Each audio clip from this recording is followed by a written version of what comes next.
So அதே மாதிரி இந்த கேரக்டர் மட்டும் போதும்பா, ரொம்ப டயர்ட். போலீஸ் போலீஸ் நான் ஒரு நிமிஷம் டர் ஆயிட்டேன். மூஞ்சிக்கல கண்ணாடிக்க தான் இருக்கும். First ஸோ நான் என்ன time பண்ணேன், ஷார்ட் எடுக்கணுன்னே அப்படியே டக்குன்னு எடுத்து "ஏய்" அப்படின்னு தூக்கி போட்டு அங்கே 4 பேர் டவல்லாம் விரிச்சு வெயிட் பண்ணுவானுங்க, அப்படியே பிடிச்சிருவானுங்க. அதை என்னவென்று சொல்வதம்மா வஞ்சி அவள் பேரழகை, சொல்ல மொழி இல்லை அம்மா, எப்படி சொல்வேனோ அதை எப்படி சொல்வேனோ, ஆஹா வரவல்ல இந்த படத்தை கேட்டோம் ஓ. அதான் டக்குன்னு. சோ அதே மாதிரி இந்த கேரக்டர் மட்டும் போதும்பா, ரொம்ப டயர்ட். போலீஸ் போலீஸ் நான் ஒரு நிமிஷம் டர் ஆயிட்டேன். நிஜமாலே ஒரு போலீஸ் வந்துட்டாரு போல. Friends of police, inspector, assistant commissioner, ஏட்டு, constable, suspended police, retired police, railway police, railway police. Okay, இந்த மாதிரி பல போலீஸ் நடிச்சிட்டேன். ஓகே, நிஜமா போலீஸ் சட்டை போட்டவங்க கூட இவ்ளோ கெட்டப்ல இருக்கவே முடியாது. போற போக்க பார்த்தா கமிஷனர் என்னை கூப்பிட்டு எனக்கு வந்து பாரத ரத்னா விருது கொடுப்பாருன்னு நினைக்கிறேன். நல்ல தமிழ்நாட்டின் பெஸ்ட் போலீஸ் ஜான் விஜய் அப்படின்னு. ஆமா, அவ்வளோ போலீஸ் எடுத்தோன்னே நான் ஃபர்ஸ்ட் கேள்வியே தான் கேட்பேன், என்ன ரோல் போலீஸா அப்படின்னா அப்படியே குவைட்டாக இருவாங்க கொஞ்ச நேரம் கழிச்சிட்டு, சார் நீங்கள் நினைக்கிற மாதிரி போலீஸ் இல்லை சார், இது வித்தியாசமான போலீஸ் சார். வித்தியாசமான போலீஸ் என்ன இது யூனிஃபார்ம் போட மாட்டாரா சார்? போலீஸ் எப்படி சார் யூனிஃபார்ம் போட? அப்புறம் என்ன வித்தியாசம் சார்? இல்லை உங்கள் கேரக்டர் உங்கள் ஷேடே டிஃப்ரெண்ட் சார். அவனும் என்ன ஷேடு? கெட்டவன் தானே அது. அப்புறம் இதில் வேறு என்ன பண்ணுறது சொல்லு சார்? இல்லை சார் நீங்கள் திருநெல்வேலி போலீஸ் தானே, அதுவே 9 போலீஸ் பண்ணிட்டேன்டா. வேற என்ன பண்ணுறது சொல்லு? போலீஸ்லேயே நானும் எவ்வளோ மாற்றமாக நானும் நடிச்சு பார்த்துட்டேன். வீட்ல ஒரு சட்டை இருக்குதோ போலீஸ் சட்டை. என்ன பிரச்சனை அப்படின்னா, நம்ம வந்து ஒரே அசிஸ்டன்ட் கமிஷனராகவே போகிறோம்னா பரவாயில்ல, சட்டை வீட்டில் வாங்கி வச்சுக்கலாம். ஒவ்வொரு நாள் ஒவ்வொரு போலீஸாக போகிறோமே.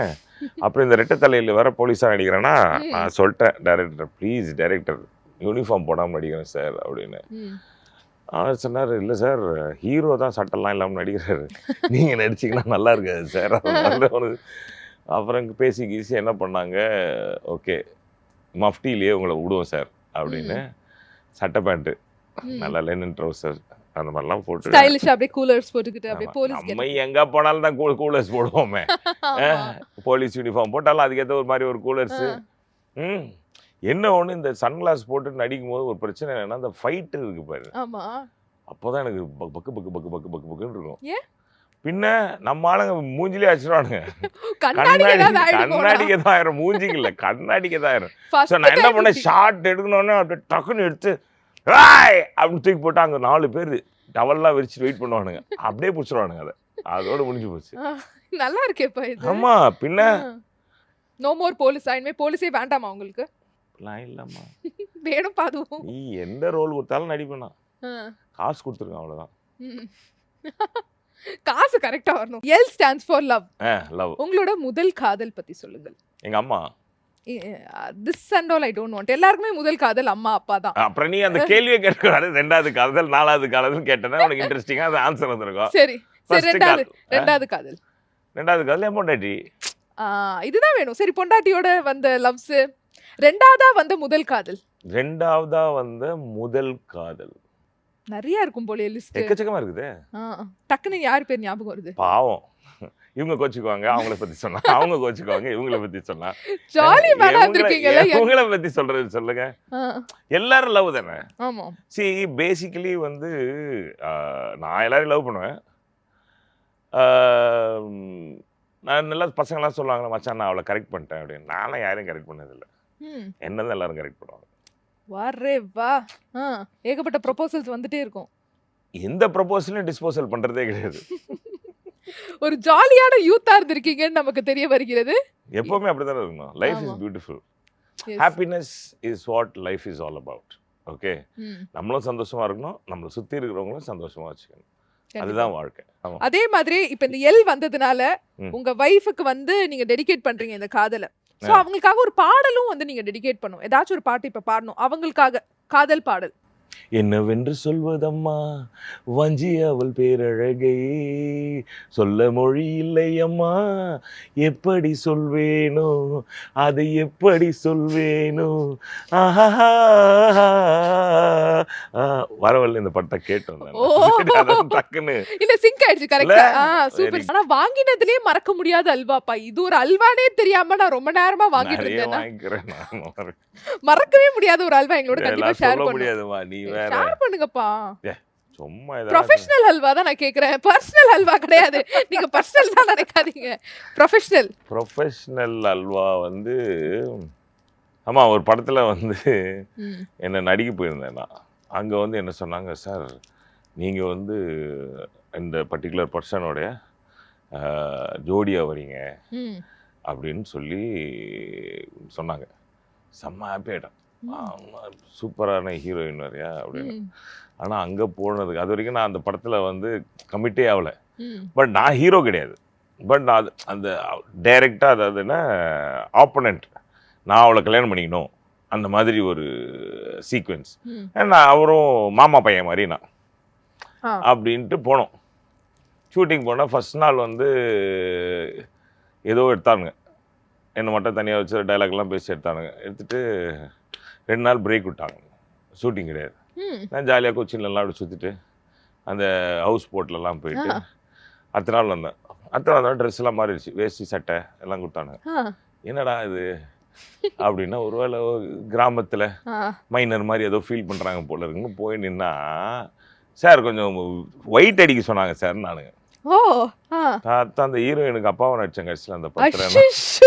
அது என்ன படம் வந்து இருக்கு, அது அடிக்கப்பியாரே கூட்டமணின்னு ஒரு படம். அது எப்படி இருக்கும், யார் இந்த ஹீரோயின்? அதுக்கப்புறம் அந்த ஹீரோயின் கூட வந்து நான் வந்து அண்ணனா இந்த மாதிரிலாம் நடிச்சிட்டேன்னு வச்சுக்கோங்க.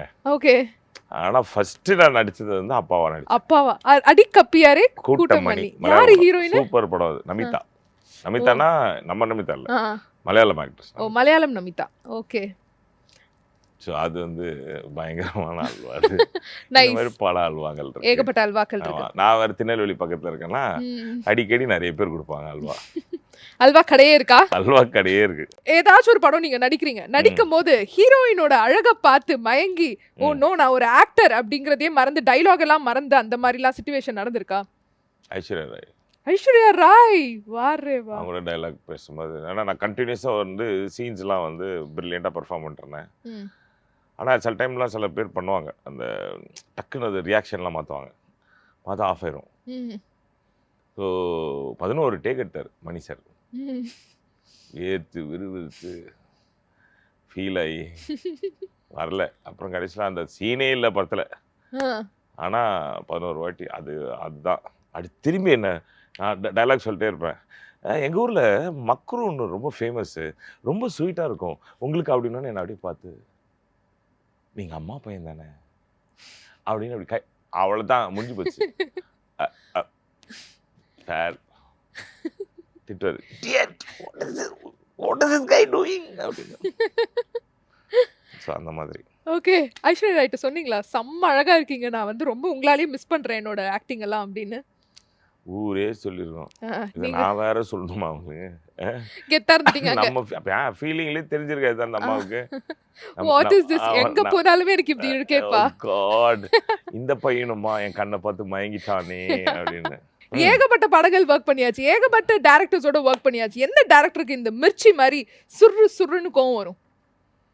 வேலைக்காக தான் வரும், ஆனா என்னப்பா இப்படி கோவப்படுறாரு அப்படின்னு நீங்களே ஃபீல் பண்ற ஒரு டைரக்டர் வேலைக்காக? நம்ம கிட்ட யாரும் கோவப்பட மாட்டாங்க. உங்கள்கிட்ட இல்ல, நீங்க பாப்பீங்கல்ல, ஜெனரலா நம்மள பார்த்தாலே ஒரு மாதிரி இருக்கோமா, நம்ம கிட்ட எதுக்கு தேவையில்லாம வம்பு அப்படின்னு சொல்லி யாரும் கோச்சிக்கிறதே கிடையாது. எனக்கு தெரிஞ்சு யாரும் கோச்சிக்கிறது இல்லை. ஆனா கோவப்பட்டு என்கிட்ட பயங்கரமா கோவப்பட்டு திட்டுறது அப்படின்றது வந்து மணி சார் மட்டும்தான் திட்டினாங்க, அவங்க படத்துல மட்டும்தான்.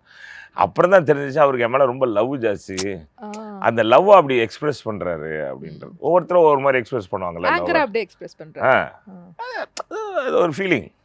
ரொம்ப பிடிச்சவங்கள தானே திட்டுவோம் நம்ம இல்ல, ரொம்ப பிடிச்சவங்கள தான் கில்லுவோம், ரொம்ப பிடிச்சவங்கள தான் கொஞ்சுவோம் இல்ல, அந்த மாதிரி.